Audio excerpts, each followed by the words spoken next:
Mahleng, you are disrupting the meeting, Mahleng. You are disrupting the meeting. Yes. Disrupt the meeting, Mahleng. Comrades.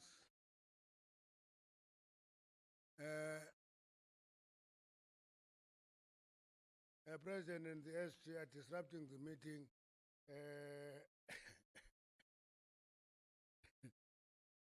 Molo President.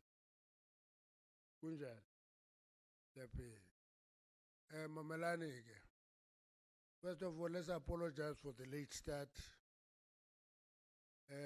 We thought it appropriate to wait for the President. We thought it appropriate to wait for the President. I'm sure he says he has been here for some time, but all of you have seen him entering. So there's a difference between facts and the narrative, you know. It's not the same. So we're going to start now. Thank you very much for your patience. What we are going to do for a start, we'll allow the President to give us the opening remarks and allow the media to leave. Then we proceed with the meeting normally as the agenda stands. Every other formality we'll do after that. President, please. You may be wanting to give us an opening remarks.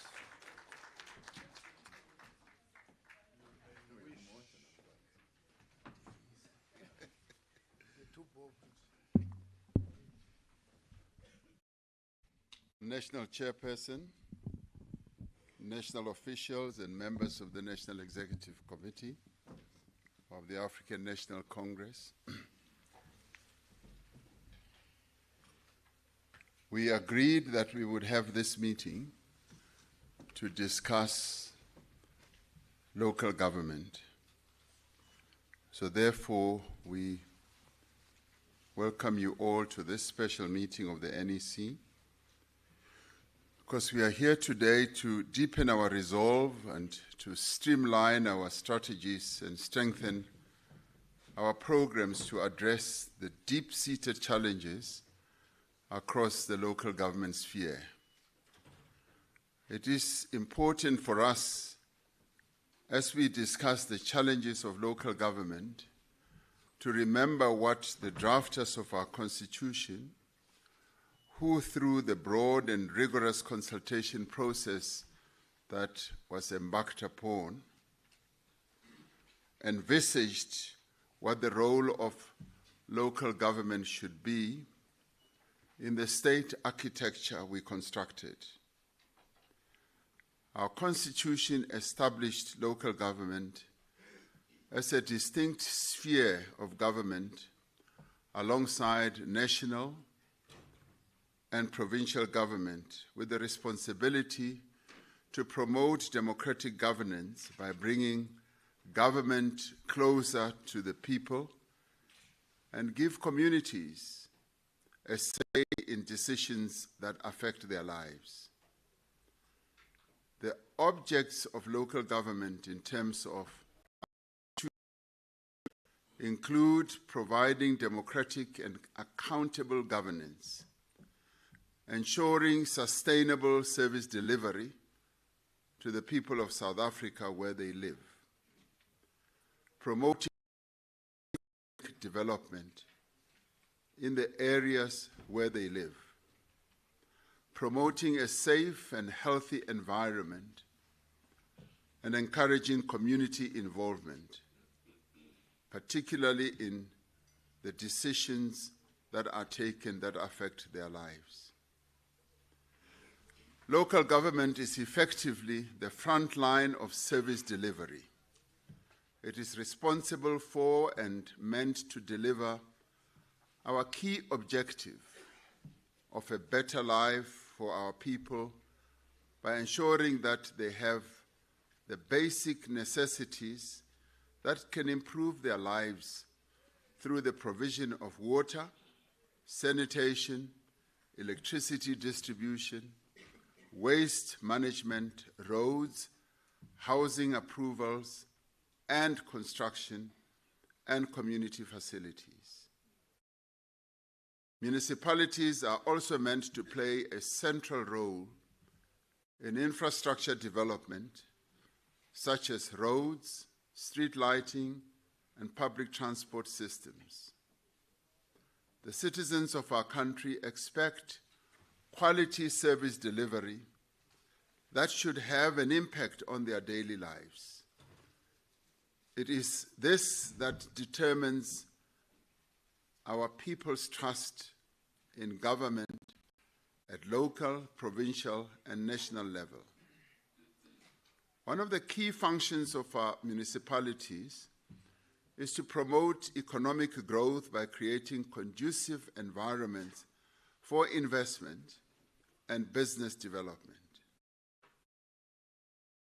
Investments and businesses, as I often say, do not take place at the union buildings or at Steenhuis. They happen at local government level. Through local economic development initiatives, local government is meant to focus on supporting job creation, especially in our cities, in our towns, in our townships, and in our rural areas. The dictum of the people, for the people, and by the people is best expressed at local government level, as that structure is the closest level of government to the citizens of our country, ensuring direct participation in government. Political tools such as the Integrated Development Plans, IDPs, including the development of budgets, require community consultation, ensuring that people's needs do shape municipal priorities. Ward committees and public meetings strengthen participatory democracy. In reality, municipalities need to act as developmental agents, addressing our challenges of poverty, inequality, and unemployment. They implement social protection programs for indigent households, a process which we should address as one of the key priorities of reducing the cost of living that our people are suffering under. Provision of housing support and community upliftment initiatives are the terrain and the responsibility of local government. Local government should be the rock bed of ensuring accountability through elected councillors who represent communities working together with a professional and capable civil service cohort. Municipal oversight structures should vigilantly monitor budgets and how money at local government is spent. They should monitor service delivery and should also ensure that corruption does not take place. Transparency in local decision-making should strengthen trust in government. It should also strengthen trust in political parties that contest for the support of the people. It should also strengthen trust in elected leaders and also the democracy project and reduce the alienation of our citizens. Municipalities are central in responding to emergencies and disasters such as floods, fires, which we have experienced in many parts of our country, especially in KZN, the Eastern Cape, and parts of the Western Cape, as well as Northwest. Municipalities should have effective disaster management plans, capabilities, and they should defend and support communities against climate change, vagaries, and environmental changes or challenges. Local government plays an important role in nation building by engendering a sense of belonging and shared identity among citizens through the provision of inclusive living, entertainment, cultural expressions, as well as establishing places of sports. Local government should play a role in social cohesion, reducing any form of tensions in communities by addressing inequalities and providing platforms for dialogue at grassroots level through the consultation processes that our Constitution calls for. The Auditor General of South Africa, in characterizing the role of local government, has said the South African Constitution envisaged that citizens will live in cities, towns, and settlements where they have access to clean water, sanitation, electricity, refuse services, and good roads and infrastructure. She continues by saying that they will live in a country where their elected representatives in councils will ensure that the rates and taxes that they pay and the funds provided by national government for basic services and infrastructure development are accounted for and used for their intended purpose. The role of local government is set out in our constitutional architecture and correctly described by the Auditor General, therefore paints a blueprint of what type of local government the people of South Africa expect. And this is what we need to discuss here and truly ask ourselves whether in what is happening throughout the country in our local government structures, we are living up to what is set out in our Constitution and also living up to the expectations of our people. Local government is often where citizens first and foremost frequently interact with government. It is the sphere of government which has the most direct impact on people's lives by delivering quality basic services and safe, affordable public or social infrastructure. The ANC has, over the last 30 years, largely succeeded in widening access to basic services, whether people like it or not. It has also improved lives of millions of people across the country by implementing policies that were directly directed at improving the lives of our people. Racially based access to services such as water, sanitation, houses, transport, health services, and others have been removed from the statute books.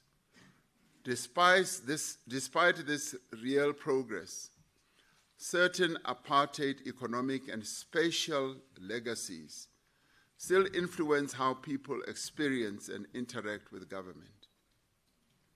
An examination of the current state of local government in our country paints a truly concerning picture. Successive studies, both internal and external, place the blame for dysfunctional and ineffective local government largely on the shoulders of political parties, be it parties that have outright majority to run councils or be they in coalition governance arrangements. Too many of our municipalities fail to deliver even the most basic services, either due to incapacity or mismanagement. This failure can be so severe in some places that we find that water and sewage runs through the streets of our townships and towns and into our people's homes, causing and placing our people at risk of diseases. Compounding these failures are the frequent delays in repairing municipal infrastructure and various complications with providing emergency measures during such breakdowns. It is quite clear that, given the state of our municipalities, our immediate task must be to focus our attention on stabilizing municipalities and ensuring that there is rapid delivery of services to our people. This is what this National Executive Committee has been called to deliberate on. We need to be forthright in dealing with this challenge. We also need to move beyond diagnosis and come up with radical solutions that will address the challenges of local government.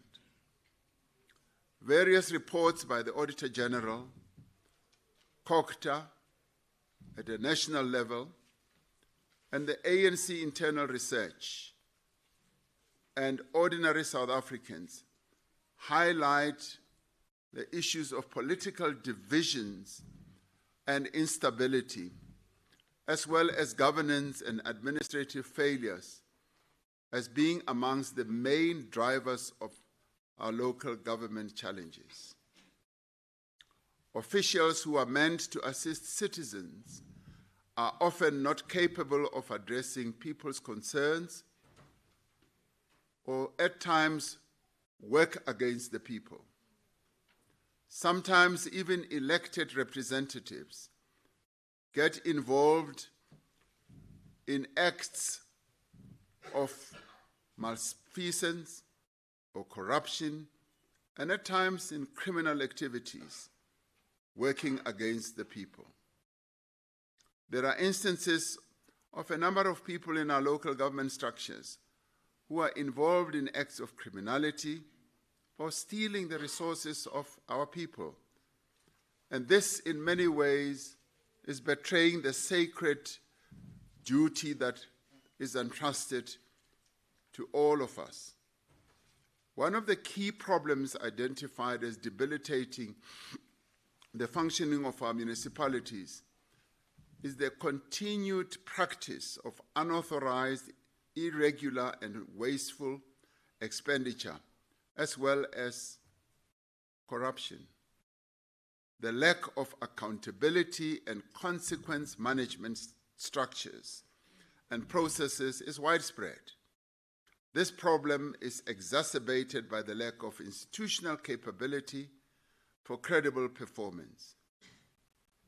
This is borne out by the Auditor General, who cautions that municipal finances are severely troubled, and even though funds are constrained, mayors, councils, and municipalities are displaying, she says, little fiscal discipline.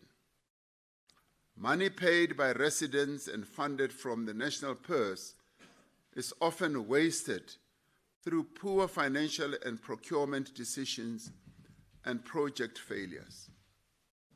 Creditors are not paid within legalized timelines, and the debt owed to entities such as ESCOM and the water boards remains high and continues to increase. If these debts are not paid, communities are left without access to basic services such as electricity and water. This also makes it difficult for businesses to operate optimally, further adding to the struggling economy of our country. The Auditor General says that One root cause of project failures and financial loss is poor management of our finances and a reluctance to hold suppliers accountable for late and poor quality delivery. And she then goes on to identify or delineate the number of municipalities and says 87% had findings of non-compliance with procurement and contract management legislation in 2023-2024. Services, she continues, and infrastructure in basic areas of water, sanitation, waste management, electricity, housing, and roads are not consistently and sustainably delivered and maintained despite the budgeted funds being spent. And the worst part is that quite often we find that funds are returned to the national fiscus without being spent. And I've often said that this is a treason against our people because they expect that when Parliament budgets or adopts a budget and the money is transferred, they expect that the money will be spent. The deteriorating living conditions, she continues, and harm caused by polluted water resources and landfill sites are widespread. The other overriding concern is that municipalities struggle to improve their revenue collection levels despite implementing financial recovery plans and turnaround strategies.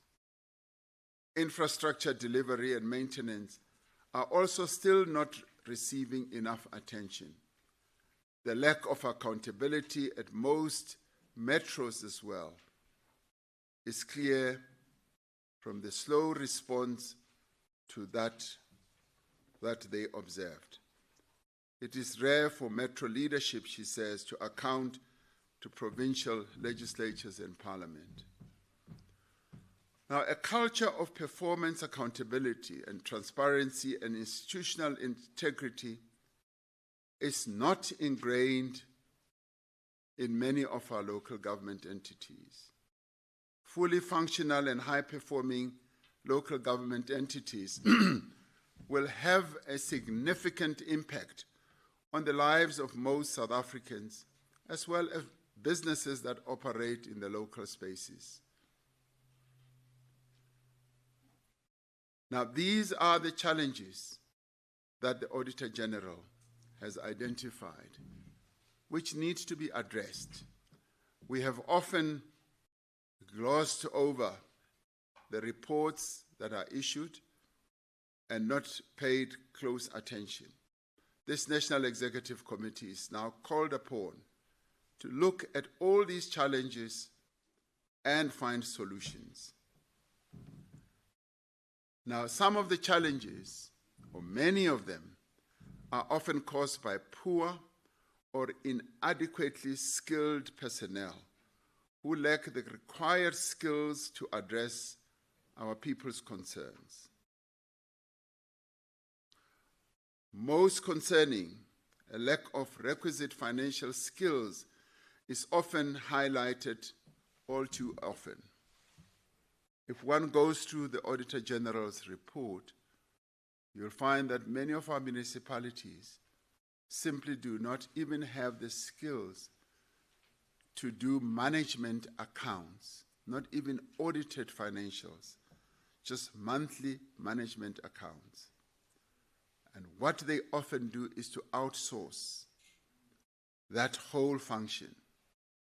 And even if it is outsourced, it is found that the results of the outsourcing come out flawed, leading to the Auditor General issuing disclaimers and a whole number of other reports. It is therefore imperative that this NEC must come up with solutions on what should be done with immediate effect to stabilize local government and address the challenges of our municipalities. For starters, one of the frequently asked stated complaints is that ANC councillors do not hold public meetings, they do not engage communities, and do not give feedback to give credence to the consultative nature of what a local government structure should be like. I should immediately add that in the end, it is not only the ANC. We're finding that in many parts of the country, we do not see public meetings that are held to inform our people about the activities of local government. Holding regular public meetings, engaging the people and giving feedback is an important element of holding public representatives accountable. We must immediately and without fail strengthen consistent engagement with our communities and report backs to communities and ensure that we rebuild trust between the ANC public representatives and the people that they serve. It's been found that even where local government faces serious challenges of not having the financial resources, when a local government does consult the people and explain in detail and transparently what the challenges are, the people of our country do understand. Now, quite often, many of the protests that take place is because the people are not informed of the challenges or the problems that our local government representatives and officials are facing.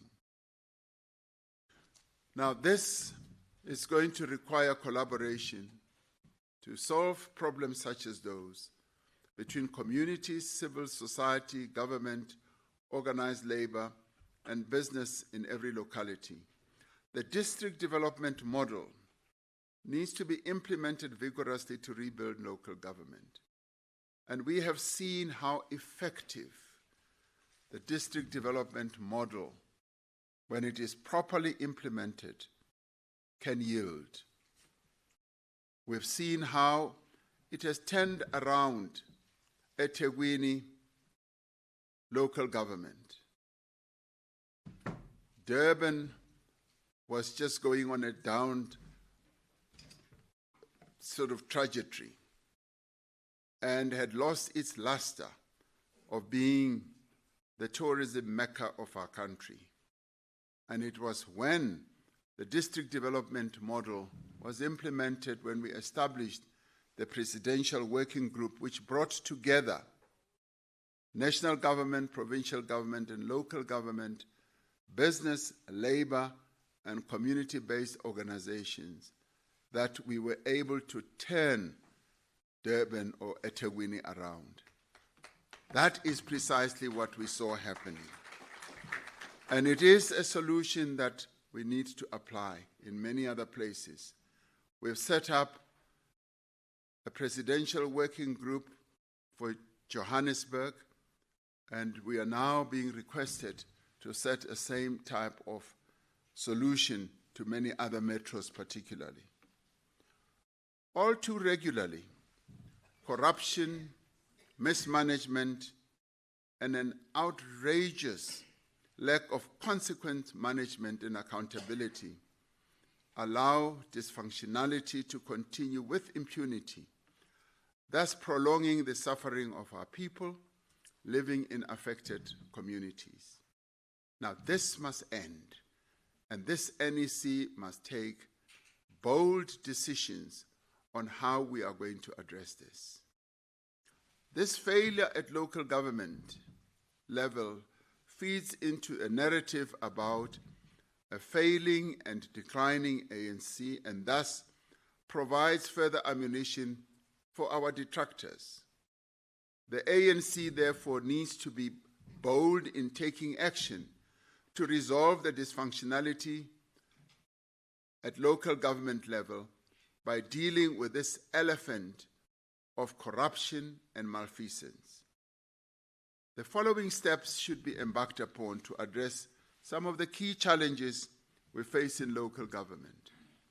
The ANC must ensure that our candidate selection methods for the forthcoming local government elections produce capable, qualified candidates of impeccable and moral standing. Much as we are standing here and talking as the ANC, we even say, and I said it yesterday as president, that I'm calling upon all political parties when they deploy candidates for local government, even as we will compete with them vigorously and win, they must deploy people who are capable, people who are well-skilled and knowledgeable about local government and particularly about the challenges that our people are facing. Our movement must also insulate our candidate selection process against interference and malfeasance ourselves. Membership of the ANC comes with rights and duties. Part of those duties is to protect the stature and image of the ANC, but more importantly, to protect the interests of our people.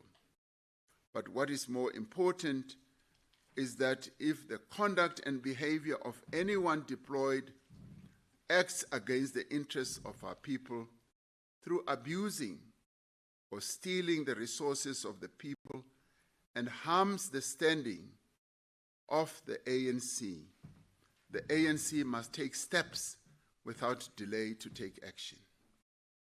We often delay for too long, and this harms the standing of the ANC. Much of the instability at local government is attributed to volatile coalitions. The finalization of the coalitions bill, that is the Municipal Systems Amendment Bill, will aid in bringing stability to this area.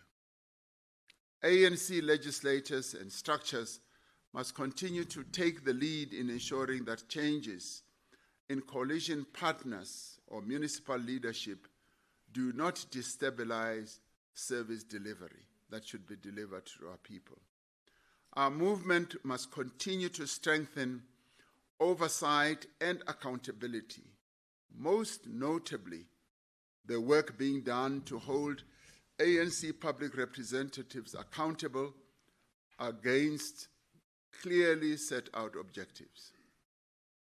As part of the efforts to strengthen local government, the ANC has developed a draft action plan which must be discussed and adopted by this NEC. This local government service delivery and infrastructure action plan will consolidate existing strategies, ensuring decisive progress in implementing our commitments in ANC-led municipalities, in provinces and portfolios. The action plan will set out specific roles for ANC councillors, mayoral committees and caucuses, as well as necessary interventions and monthly reporting requirements. Once adopted, the action plan will be shared, obviously, with our deployees, setting out clear and measurable tasks, both in government and in the ANC itself. Municipal infrastructure in our country is showing significant decay and collapse in critical areas such as in roads, water, and electricity. This is across rural and urban areas. Part of the action plan must prioritize the delivery and maintenance of social and public infrastructure to our communities. Our interventions must be more bolder and they must be more targeted to ensure more economically and spatially equitable access to quality basic services to our people. The people must be able to access government services easily, and when they do have to travel, the transport infrastructure, they must do so on an accessible basis, safe and affordable manner. An important task for ANC structures is to familiarize themselves with and ensure effective oversight and influence over ward delimitation and oversight processes. It is clear that many citizens are not familiar with the impact these processes have on issues such as equitable resource allocation, distribution, and representation. The ANC will measure the success of the action plan by the clear and visible improvements shown in every municipality and in whether we succeed in regaining people's trust. This is going to be a true litmus test for us as the African National Congress, particularly in the forthcoming local government elections.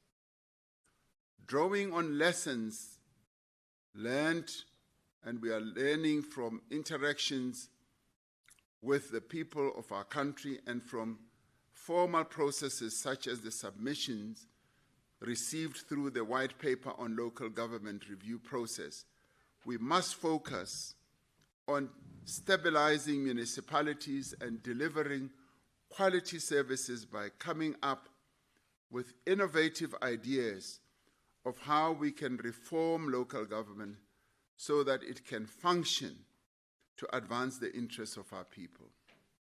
This means that we must come up with innovative and, if you like, modern ideas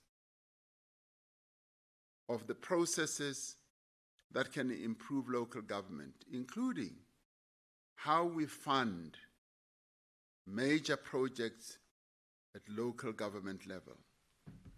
Key to the success of any local government reform program will be, as I said, the full implementation of the district development model and all of government and all of society operating together. The DDM is meant to bring all three spheres of government and other stakeholders together with a view to integrate planning, budgeting, and to drive development and service delivery.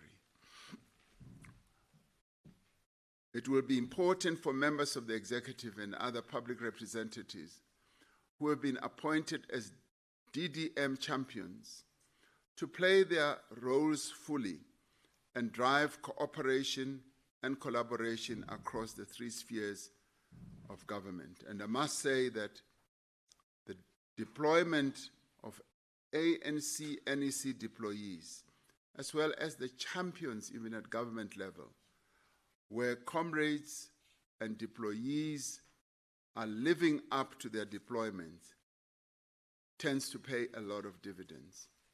And I'd like to thank those who are diligently and faithfully executing the tasks that they have been given, both at ANC level and government level.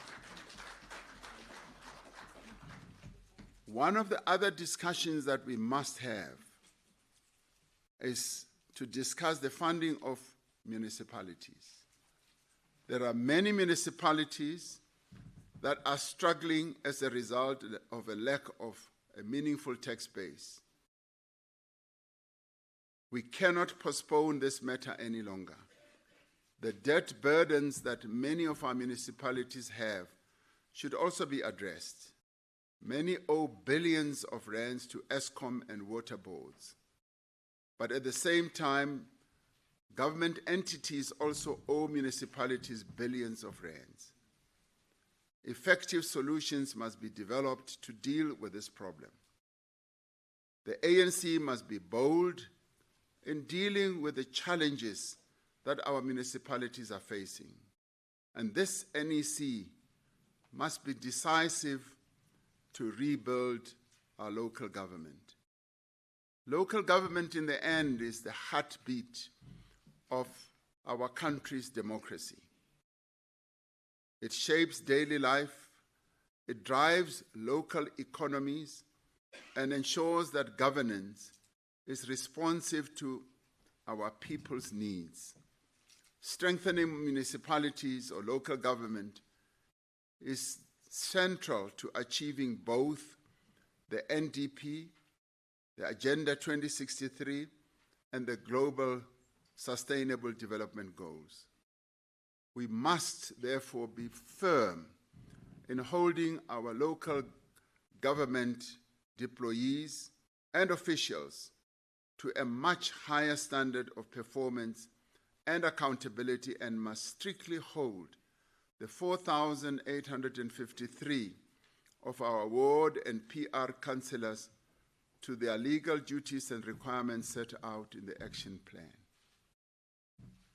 In the end, we should be clear and firm on saying that if people who are deployed do not execute the tasks that they are deployed for, they must be removed without any fail. If people who are deployed get involved in acts of malfeasance and stealing money from the public purse, they must also be removed without failure. And this is the real heart of accountability and consequence management.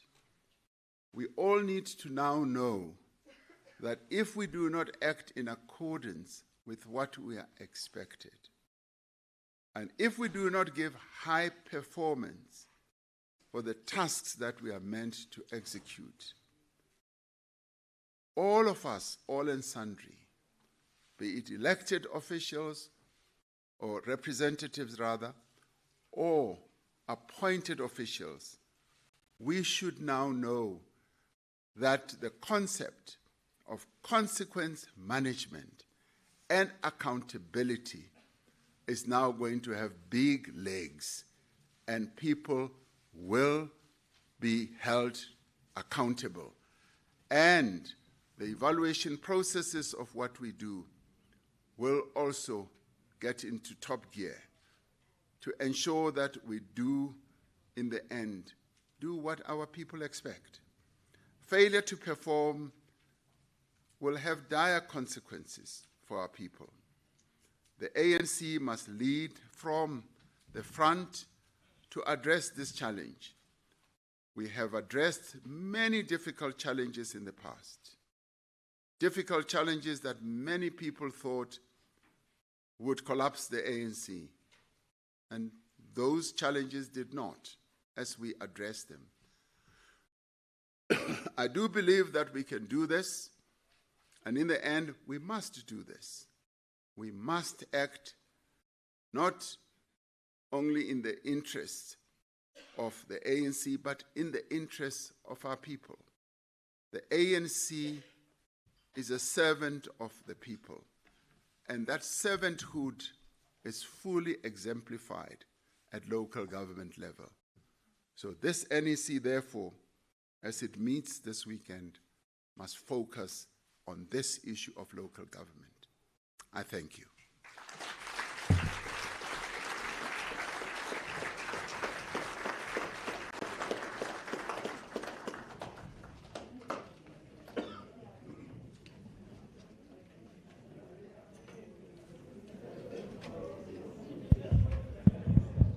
Okay.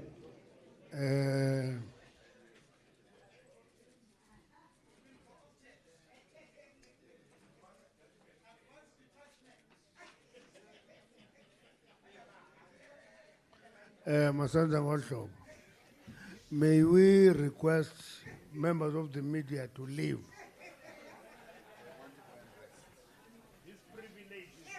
Masego, ambani bano pumula man.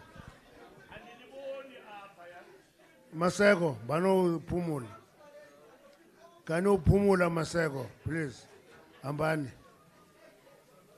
Thank you very much for your presence. We are not expelled, guys. We are released.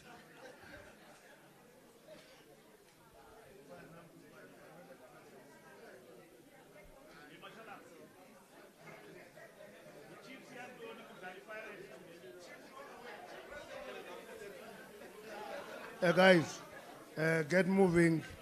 Siyanithanda, siyanibulela, kodwa phumani. Maseko. Unithanda kwethu akuzusinceda phumani.